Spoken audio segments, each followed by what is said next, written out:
darkness peering. Long I stood there, wondering, fearing, doubting. Hey there retro games fans, this is Andy C from Pieces of 8-Bit. So, if you watched my video last week, you'll have seen Luigi's Mansion review, and we are continuing with our GameCube month with series by reviewing another GameCube game this month, and this week, and we'll also be reviewing another horror or spooky style game. This one very, very different vibe to Luigi's Mansion. Luigi's Mansion, very classically Nintendo, Mario style, very bright and colourful game, not really all that scary, meant for kids. This week, however, is a slightly more sinister themed game, and that game is Eternal Darkness from 2002. This is a game that I really enjoyed on the GameCube. So what we're going to be doing today is going back, having another look at the gameplay. So I've played about an hour of it, so I'll cut it down to a digestible amount, so you won't have to watch the full hour, just to give you a bit of a flavour of the gameplay. I won't give too much away in the gameplay. I'll try and avoid giving away too much. I only play it for an hour, so hopefully I won't give away too much anyway, largely because this is a puzzle themed game as well, so you kind of want to solve the puzzles for yourself, really. So a little bit about the game itself. As I mentioned, it came out in 2002.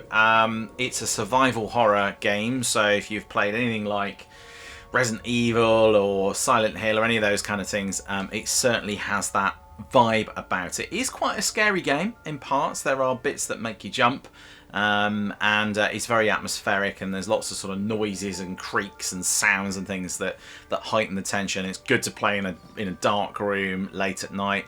It centres around the Roivas family, and essentially Alexandra Roivas gets a phone call only to hear that her grandfather has passed away, and she goes to his old mansion in Rhode Island, and that's where everything starts to kick off. Turns out that he's been looking into some of these historic things that have been going on, and looking into the Roivas family past and that kind of thing. We'll sort of reveal some of that as we go through the gameplay.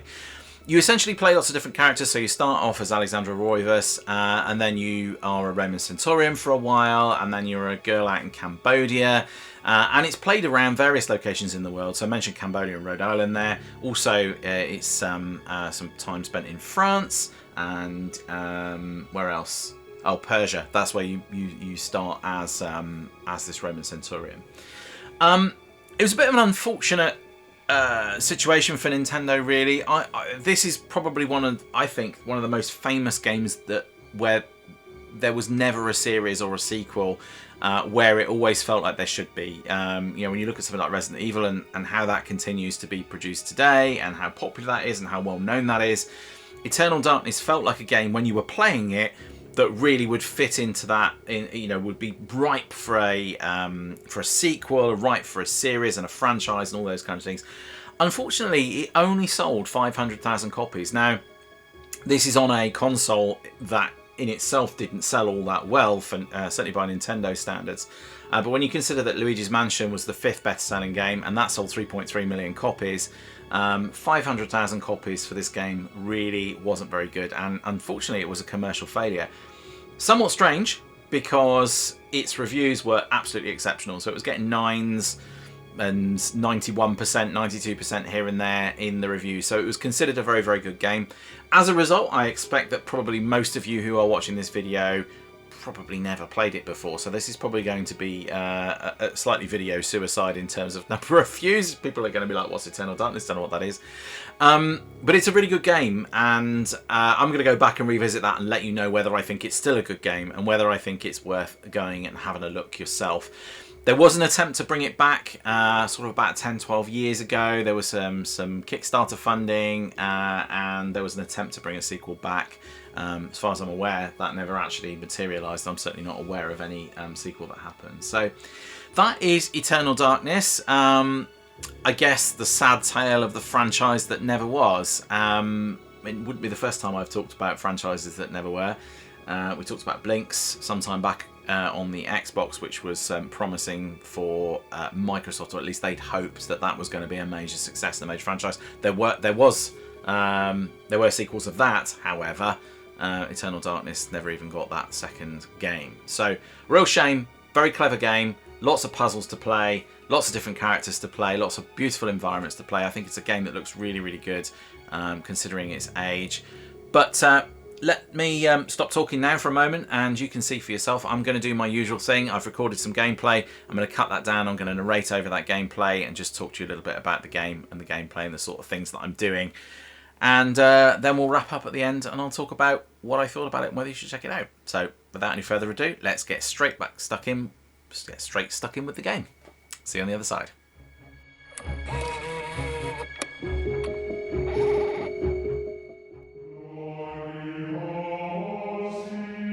Flesh, bone, bound together with the oddest magical incantation. This wretched book is where it all began so long ago, before time, before humanity. I am Dr. Edward Roivas. I am a clinical psychologist. I am also dead. This is not my story, nor even the story of the Roivas family. It is the story of humanity. Like it or not, believe it or not, as you will. Your perceptions will not change reality, but simply color it. Humanity has been on the edge of extinction for 2 millennia, ignorant of so much and dependent on so few. The Guardians grow restless. Their time once again near. Whether by fate or misfortune, my family has crossed their path, and they didn't take kindly to it. Their attention turns to my granddaughter, for she is the last of my line, and the last hope for humanity. Okay, so we're going to join Alex Roivas now in the game. Got a bit of a dream sequence now for about a minute and a half. Just sort of a bit of a showcase for how we can do the how the combat works. Very little in terms of guidance in this game. Very little in terms of health packs and heads-up displays and all of those kind of things. So we just you come into this sequence. You kind of got to figure it out for yourself. I don't think she can die here. Yeah, you kind of have to work out how to do it. It's always a bit of a scrabble if you've not played the game before. I haven't played the game for 22 years, so it it was a bit of a nuisance. Let's just cut away to the opening sequence whilst Alex finds out what's been going on with her grandfather, who she's getting a bit of a vision of at this moment in time, and then she's going to get woken up by the phone. We're just going to watch the next sequence, and I'll join you in a few moments.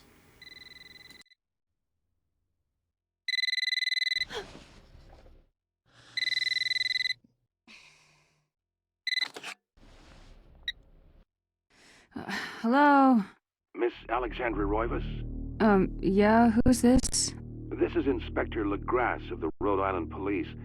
I'm sorry to disturb you, but there's been an accident with your grandfather. I'll be on the next flight out.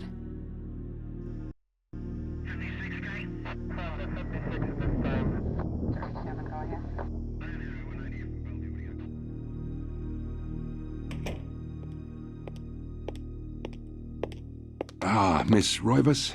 I'm pleased to meet you. I trust you had a pleasant trip? Yes, I suppose so, considering. Yes, my condolences. This is most unpleasant. It's a shame we couldn't meet under brighter circumstances. Yes, it is. Can we get this over with, please? Of course. This way. But I must warn you, it's not a pleasant sight. I'm afraid there's not much to see.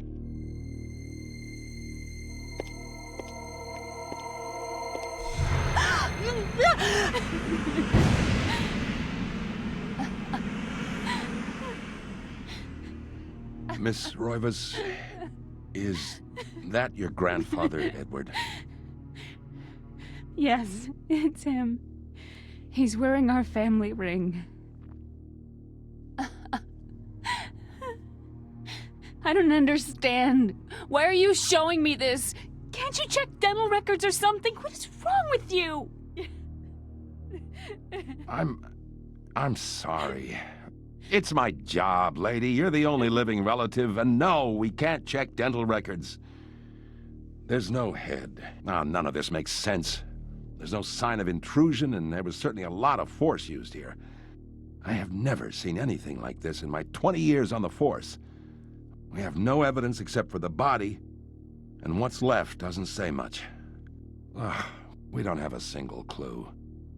Well, you better find out who did this. I'm not leaving Rhode Island until you do. There must be some clue in this old mansion revealing what happened. I want answers. So do I. I wish I had some.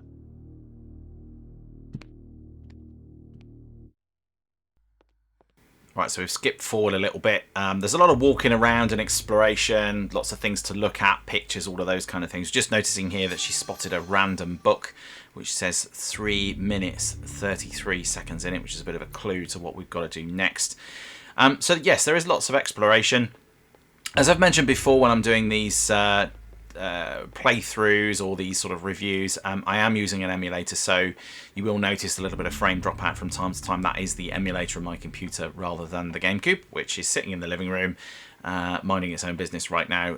Not using it for this game right this second, but have played this obviously on the GameCube quite a lot. So yeah, she's just moving the clock forward to 3 minutes and 33, which is the clue. So it's a nice easy puzzle to solve there. Lots of little puzzles like this. Some of them can be quite challenging. Can be a bit of a trick to work out. But yes, as you can see there, she's worked out that there is a secret passageway down there. So we're just going to go and have a look in that. So I'll skip forward again in just a moment. So cutting out a lot of the sort of wandering around gameplay, which you don't really necessarily need to see. Obviously, you can explore a lot of this yourself. So I'm in a grandfather's study, and I've just opened the book here. And this is going to transport us to... there's a lot of this, actually, a lot of cutscenes. It's going to transport us to Persia and a Roman centurion called Pious, who is incredibly important for the story, as you will discover shortly. So, yeah, there's a lot of this, a lot of sort of reading and then flashbacks. And it does sort of move around time quite a lot. And as the game advances, and you won't see that in this playthrough here, but as the game advances, that sort of switching around in different time zones and things like that will become increasingly important, and it becomes sort of a big part of the game.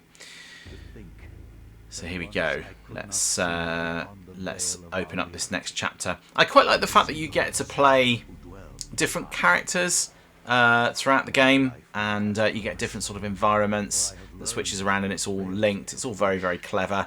I do like the way the game sort of hangs together. So yes, we're going to be introduced to Pious now. He's out in Persia. He's been instructed to go and look for an artifact. Always seems to be a risky thing to do. It'd be kind of better if he didn't do this, certainly for his own benefit, as you'll discover later. Seems like a nice chap at this moment in time. That's a bit of a giveaway. We get slightly a weird sort of, they're chatting in Latin and then switch over to English, which is kind of strange, a little bit jarring. Yes. Don't doubt his orders. We have to go and find it anyway. The others don't seem so convinced. Where did the other guy go? Did he just sort of wander off? Yeah, they just kind of wandered off. Feels like a trap to me.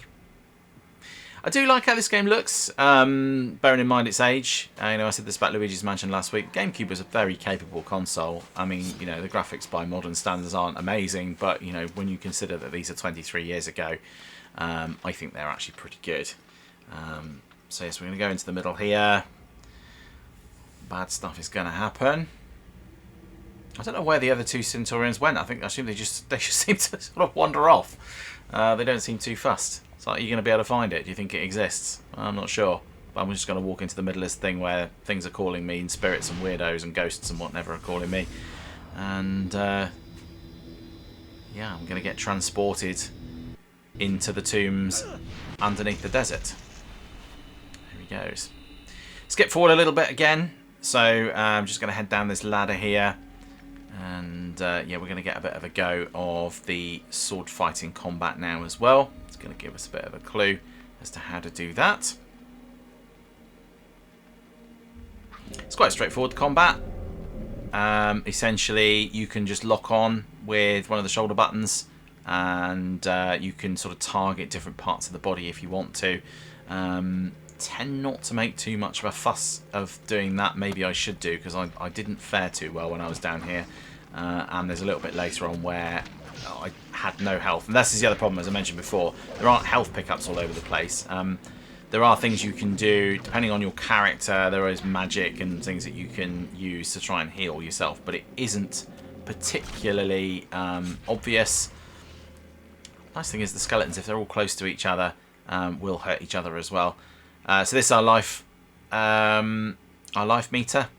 And trust me, even in this first stage, I managed to die quite a few times. And you can see me getting absolutely battered by these first two skeletons here.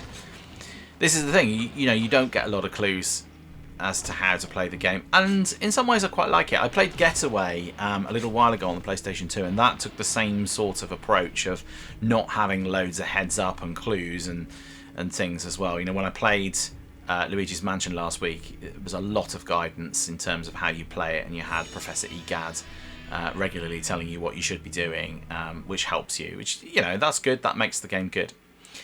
But yeah, I think I quite like the sort of simplicity of these kind of games here as well. Skip forward quite a bit now. So we're in kind of the last stages of this first level here. So he kind of roams around the dungeon a bit, kills quite a few skeletons. There's a big room where those granite blocks all go. And you have to sort of pop those in the right places. Very, very easy. It's all colour-coded, so it's not a particularly challenging puzzle at this point. You can see me getting absolutely rinsed here. I actually died several times.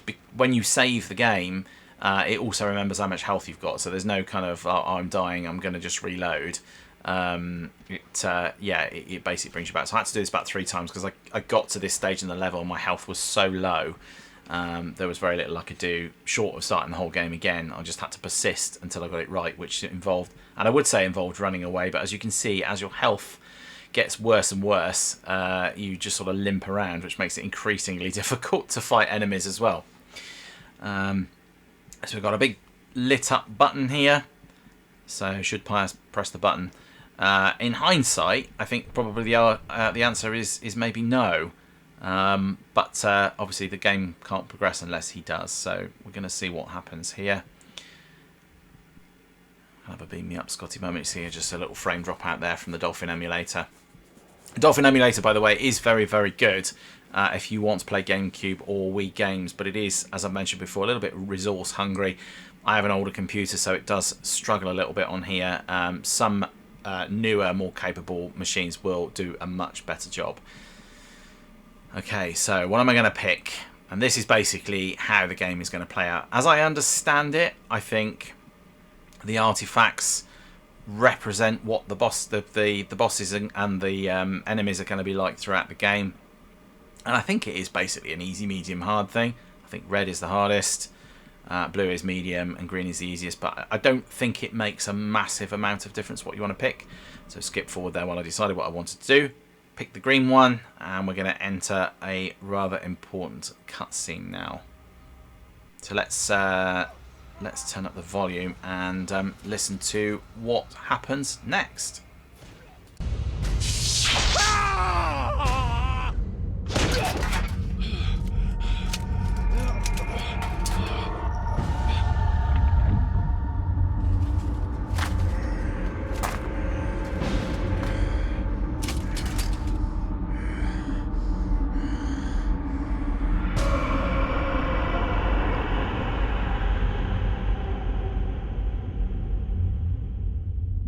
Eons have passed since then, and I have learned much. I was once as naive as a child, but now my mind is sharp. With the power of Xel'lotath, I can now read the thoughts of others and make them raving mad with a mere suggestion. Face me, and you shall surely perish.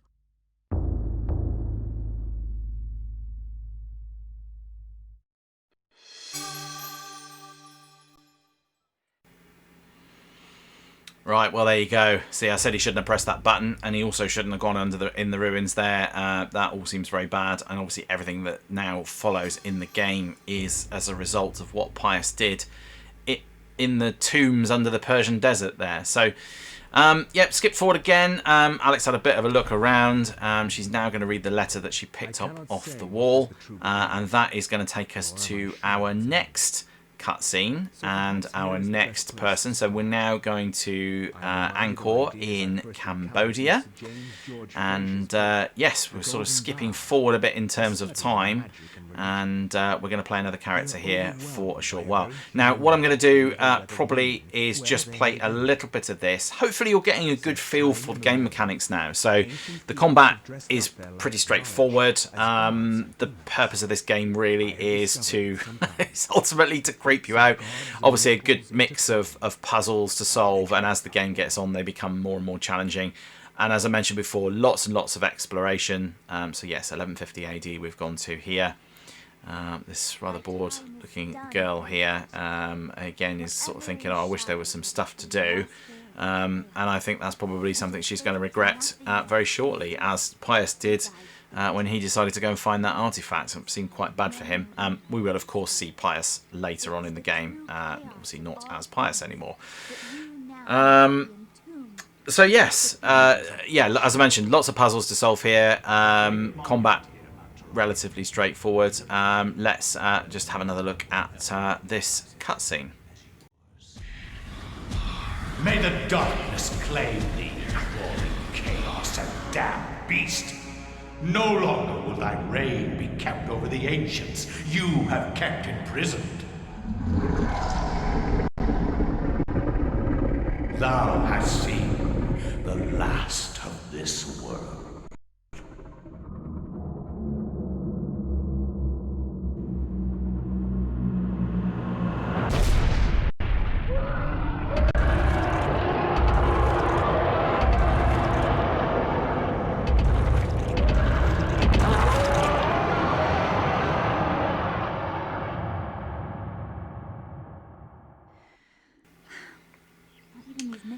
Okay, so yes, our main antagonist up to no good again, although whatever it was that he destroyed there didn't seem particularly friendly, and lots of eyes and teeth and whatnot.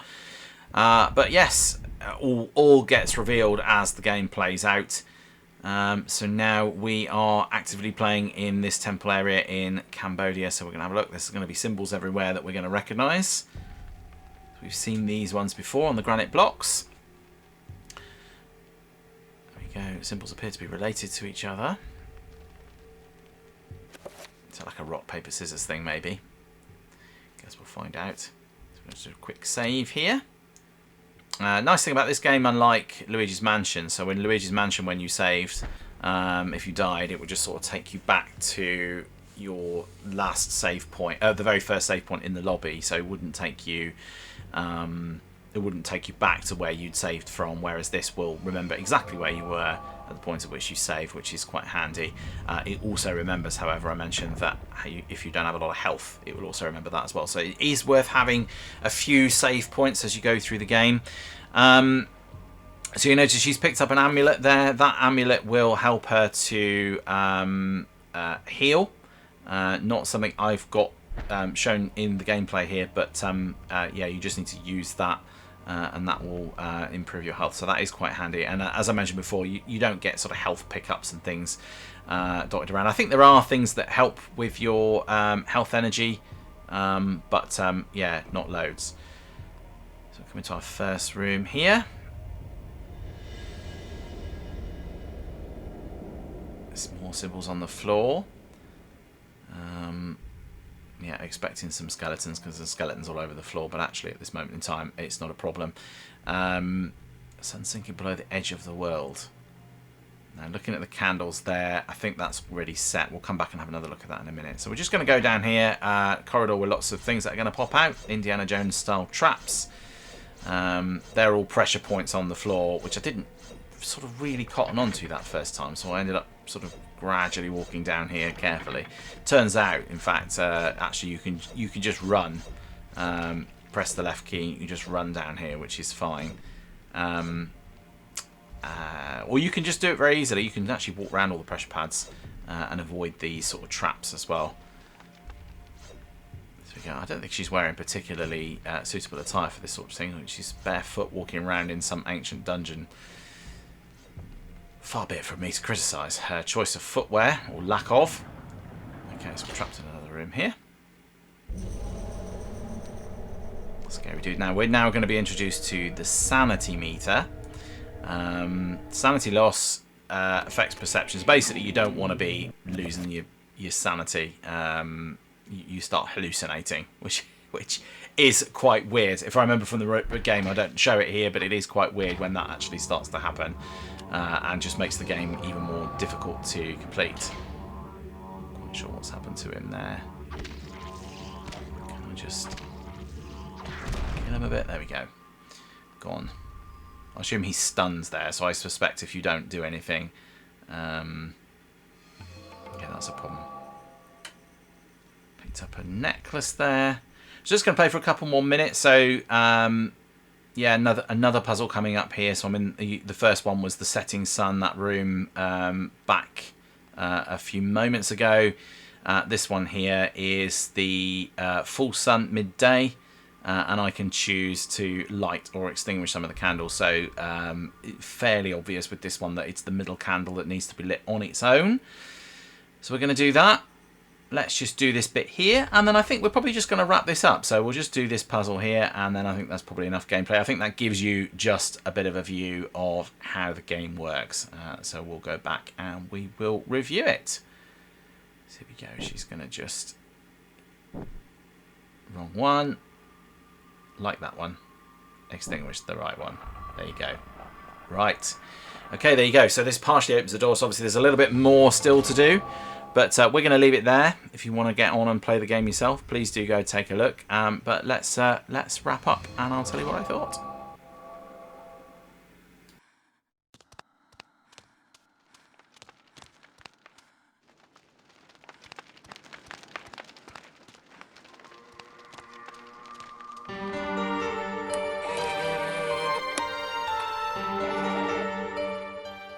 Okay, welcome back. So what did you think of Eternal Darkness Sanity's Requiem? Well, I really love it. I think it's really, really good fun to play, and it's still quite spooky and quite scary actually in places. For a game that's 23 years old, I think it still looks really great. I think the mechanics work really well. I like the simplicity of the game. You know, you don't have lots of heads up and pickups and collectibles and things like that. It's just exploration, puzzles and survival and a bit of combat. So it is really good fun. So stick with me till the end if you are interested in a little bit of a pickup. So I've got some pickups in my now and next I just wanted to talk to you about. Like to do those every now and again just to talk about some of the things I've been picking up. But for now, let's dive into the scoring system. So for those of you who watched my Luigi's Mansion video, I have my new patented Parrot scoring system out of 5 for 3 topics, which is engagement, replayability and overall score. So let's dive straight into the scoring with the first one, and that is engagement.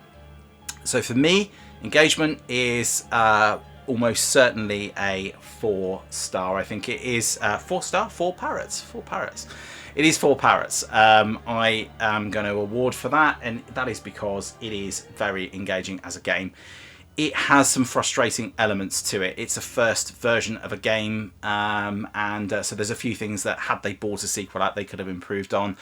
Sometimes it's a little bit hard to know where you got to go. The maps are a little bit tricky. Combat is a little bit janky. And the other main problem with it is that if you do lose life, you can save at any point, which is great. And it will restart at the point at which you save, which is also really good for a game of that age. However, if you're really, really low on health, you're pretty much screwed.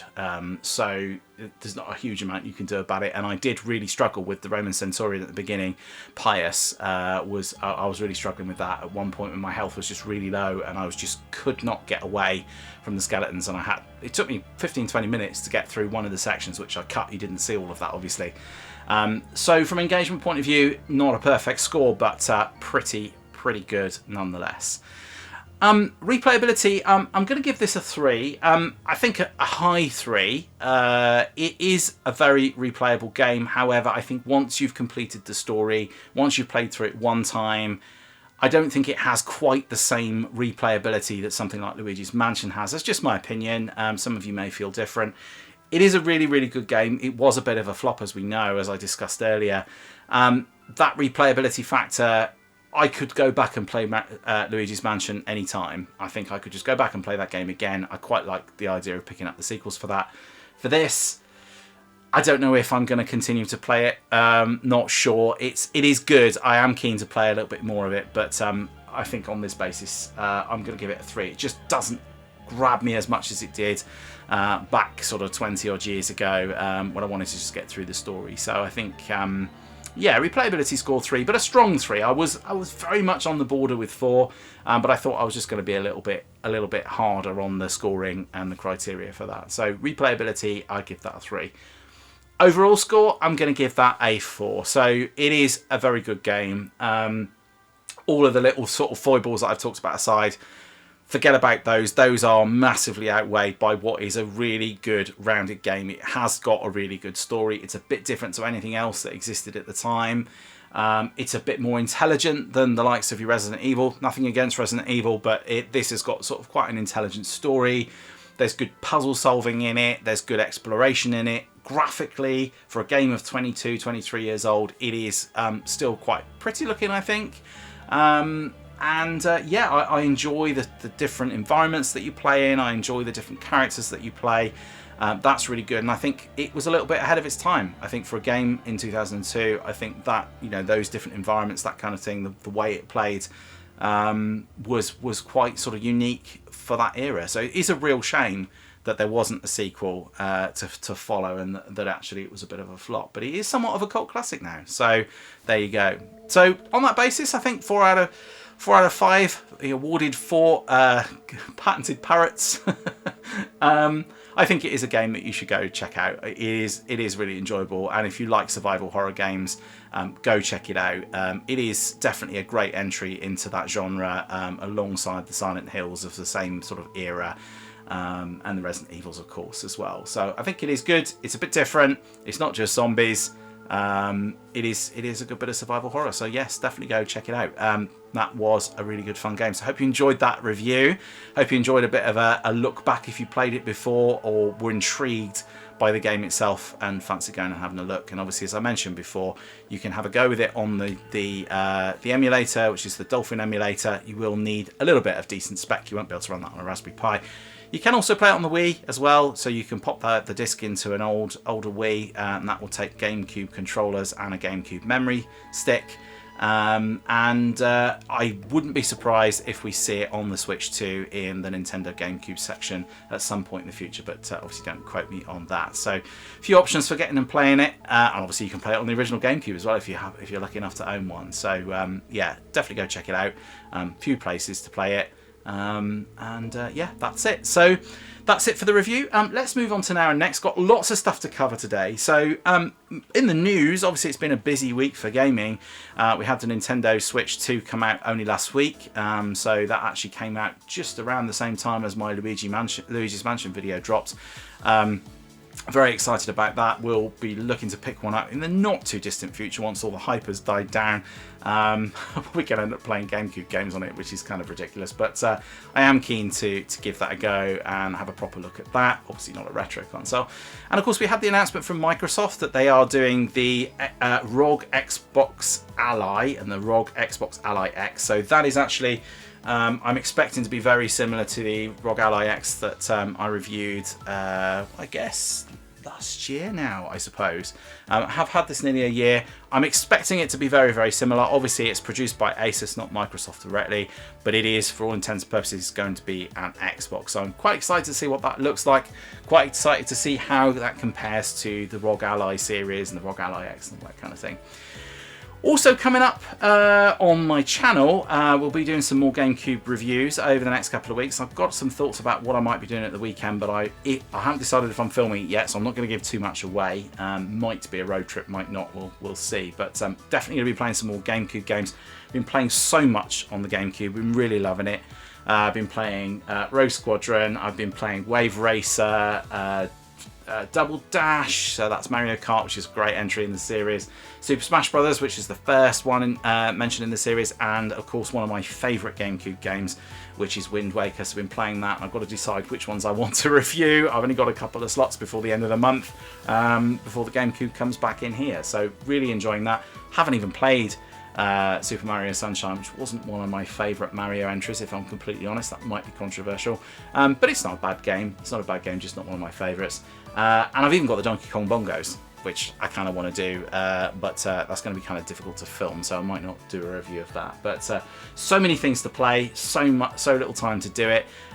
So really enjoying the GameCube month with. So also been getting a few pickups as well. So every now and again I do a pickup video and just talk to you about some of the things that I've been grabbing that I'm going to be wanting to play. So I'm going to dive into that now. Obviously, if this is the point where you're no longer interested, please do hit that like and subscribe button. For those of you who are interested, please do stick around. I'm going to just run through some of the pickups that I have been making. So let's dive straight in with some of those.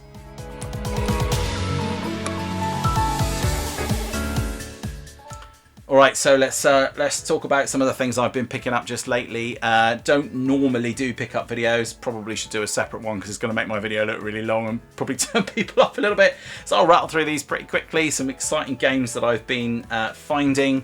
So I'm going to start with the Master System. So for those of you who know, I picked up a Master System, first version Master System recently, having had the Master System 2 for a while. So I've got a couple of games that I've picked up for that. Impossible Mission, which is one of my absolute favourite games from the 1980s. I love Impossible Mission. It is infuriating as a game. I have done a review of it way back when, beginning of last year, remastered version of it. The Master System version is actually really, really good. I would say it's up there with the Commodore 64 version. It is a really nice looking game. Has the voice, the digitised voice and everything else in it as well. And you can play it with your gamepad, which is quite neat. First entry in the series of Speedball. Huge fan of Speedball 2 on the Amiga. Never played the original one, so I'm going to have a bit of a go with this. Did have a little bit of a play with it the other day. They definitely improved on it in Speedball 2, but put it that way. When I have a look at Speedball 2, it is a game I do want to review. I'm going to play it with Ollie, my son, and we'll do a bit like what we did with Sensible Soccer quite a while ago now, actually. And we'll have a bit of a competition, and I'll review Speedball and Speedball 2. I'll probably review Speedball 2, and then I'll probably talk a little bit about Speedball 1 as well, and we do that. Picked up Zelda, Ocarina of Time, an absolutely classic Zelda game. I only ever played this. I had a special edition Wind Waker version on the GameCube, and it came with Ocarina of Time. So I only ever played this game a little bit. I never played a lot of it. Saw this for sale the other day and figured I probably should just pick it up for the N64. Don't have a lot of games for the N64, so if I ever do a month with, I'm going to need a few more games to play with it, because I probably don't. If I've got 10 games for the N64, that's probably about it. So picked up Ocarina of Time, a real classic Zelda entry in the series there. On the Mega Drive, picked up a couple of games. So picked up Toy Story on the Mega Drive, which is a really fun little sort of side-scrolling platformer. Quite like that. Played that a couple of times back a few years ago. Quite cheap in CEX, so I just picked that up. Going to have a look at that when we get round to doing the Mega Drive.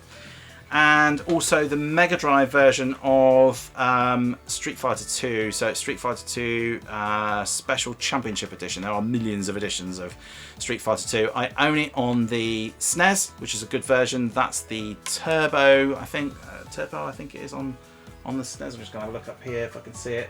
I can't. It's hidden away somewhere. But fancy getting the Mega Drive version as well, just because it's Street Fighter 2 and it's an absolute classic. Game for the Dreamcast, picked up Ready to Rumble boxing. Just going to take the label off here. Oh, that failed. Ready to Rumble. I played this on the Dreamcast when I first saw the Dreamcast, sort of 26 years ago. This is a really good, fun two-player game. It's a very silly game. I thought I owned it already, actually, but turns out I didn't. So I saw this for sale, so decided to pick it up. Ready to Rumble boxing on the Dreamcast. And then finally, last but not least, is Splatoon, which I picked up. Oh, I didn't take the labels off this before I did my thing. So Splatoon 2. So I've actually picked up 2 copies of this because I want to play my youngest son. He's got a Switch. I've got a Switch. You need 2 copies of it. The reason I went for Splatoon 2 and not 3 is because these were £12. I could pick 2 copies of Splatoon 2 up for 24 quid, as opposed to picking up 2 copies of Splatoon 3 for £28 each from CEX. Which would have cost me 56 quid. So Splatoon 2, which I'm going to have a go with very, very shortly. And then I thought, oh, well, I don't know much about the original Splatoon, so I picked up the original Splatoon. I'm trying to take all the labels off here, and I'm failing miserably. The original Splatoon on the Wii U. So that's a good excuse to get the Wii U out and have a go with that. I remember this coming out, and it was supposed to be, you know, it was one of the things that was going to be a really big title on the Wii U when it came out. I think it did quite well. Well, they've made 2 more of them, so it can't have been too bad. But I fancy giving that a go. I don't know how the online aspect of it's going to work. It's probably not, because I'm pretty sure that Nintendo don't support online on the Wii U anymore. But we'll have a look. It cost me £3.50. It's not a big deal if it doesn't work. So I'm going to have a look at that as well. There we go. So that is it. Those are my pickups. I tried to rattle through those as quickly as I possibly could to try and keep my video as short as I could. So we will leave it there for the day. But thanks ever so much for watching. If you do enjoy these videos, please do hit that like and subscribe button. Do really appreciate it. I'm so close to 500 now. And I notice every day I do a little fist bump every time I get a new subscriber. Which is the nice thing, I suppose, about having a smaller channel. You know, you do notice everybody that subscribes. If somebody else has got a channel as well, I get their name pop up. I can go and subscribe to their channel as well if they're producing videos. So thank you so much for your support on that. Like I said, I ask it every time, but please do. Thank you so much. So that's it then. So next week, probably another game or possibly something else, but watch this space. We'll see. But until then, take care of yourselves. I'll see you around. Bye for now.